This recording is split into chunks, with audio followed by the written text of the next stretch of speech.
Last year, JetBlue and American Airlines announced their so-called Northeast Alliance, a strategic partnership aimed to boost the airlines' connectivity across the Northeast, and a topic that I covered back in March.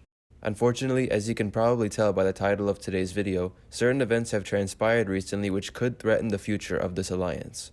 So without further delay, let's get into the video and discuss more on this topic.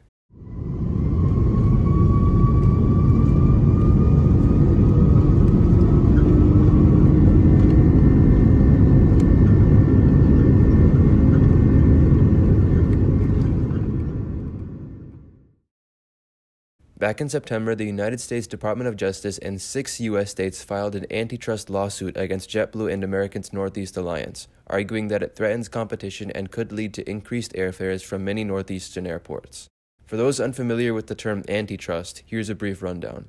Antitrust laws are meant to encourage competition among businesses and prevent certain entities from gaining monopolies. Basically, these laws have been established to ensure that certain markets are not dominated by a single player.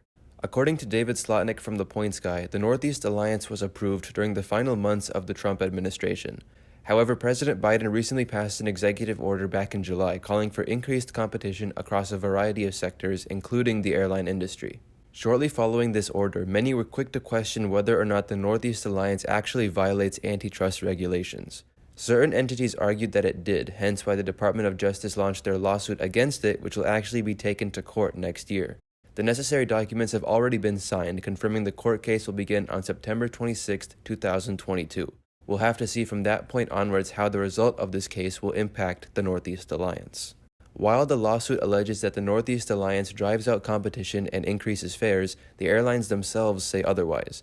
JetBlue and American argue that other carriers like United or Delta have decreased their fares in response to their alliance, and so therefore it is in no way anti-competitive. The carriers have added new routes and thousands of new jobs because of this alliance. Furthermore, passengers on both airlines have been able to enjoy mutual benefits, such as earning JetBlue miles on American Airlines flights and vice versa. Whether or not the alliance truly threatens competition is up for debate, and I am curious to hear what you think about this impending lawsuit against JetBlue and American in the comments below. But wait, we're not done yet. American Airlines just announced a major series of route cuts, which, along with the lawsuit, threatens the effectiveness of their alliance with JetBlue. So let's quickly discuss what routes American is going to be axing from next year. 27 routes will be cut from the American Airlines schedule effective next year, with the vast majority being from the Northeast region, more specifically New York. In fact, 18 of the 27 route cuts will be coming from either JFK or LaGuardia. Something worth mentioning is that nearly all of these routes that are supposed to end next year have already ended. Yes, you heard that right.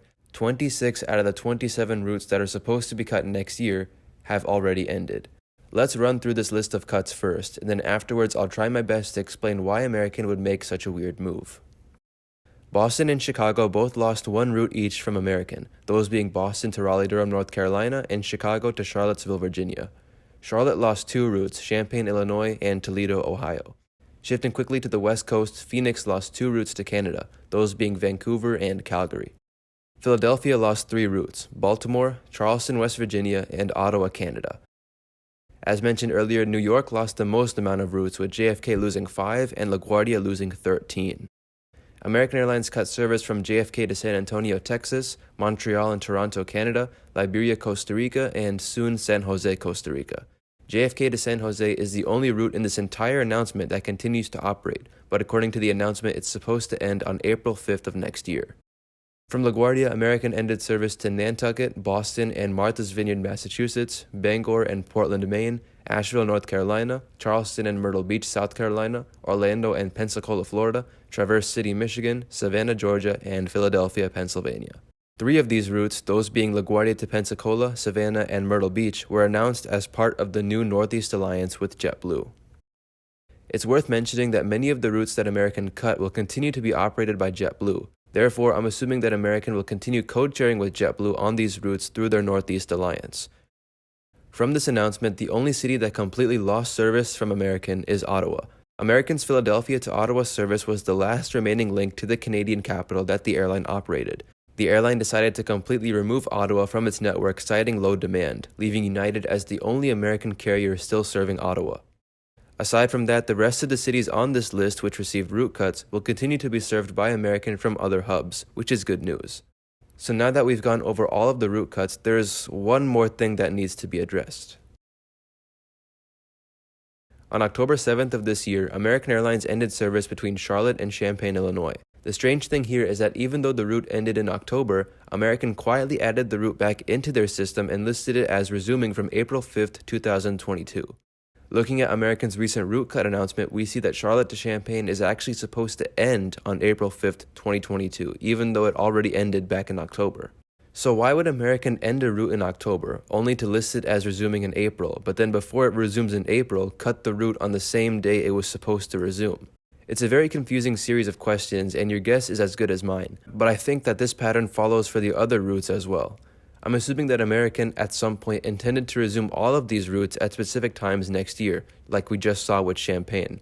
The dates listed here on this announcement currently state when certain routes are ending, but they could originally have been the dates when American was planning to resume them. It seems that American ultimately decided to abandon all plans of resuming these routes, most likely due to low demand. But here's the part that still confuses me. 26 of these 27 routes no longer operate, yet American still hints at the fact that they do. They say that these routes are being cut next year, even though nearly all of them have already been cut. What's the point of doing this, and why would American do such a confusing thing? I'm curious to hear what you think in the comments below.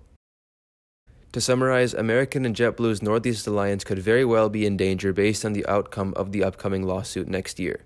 American axing so many Northeast routes especially does not help either, but it's good to see JetBlue still operating some of those routes that American is abandoning. I hope you enjoyed this rather packed news video, and if you did, please show your support by leaving a like and also comment with any feedback or thoughts you might have. If you're new to my channel, please do consider subscribing for more exciting aviation-related content. Thank you all very much for watching, and until next time, take care.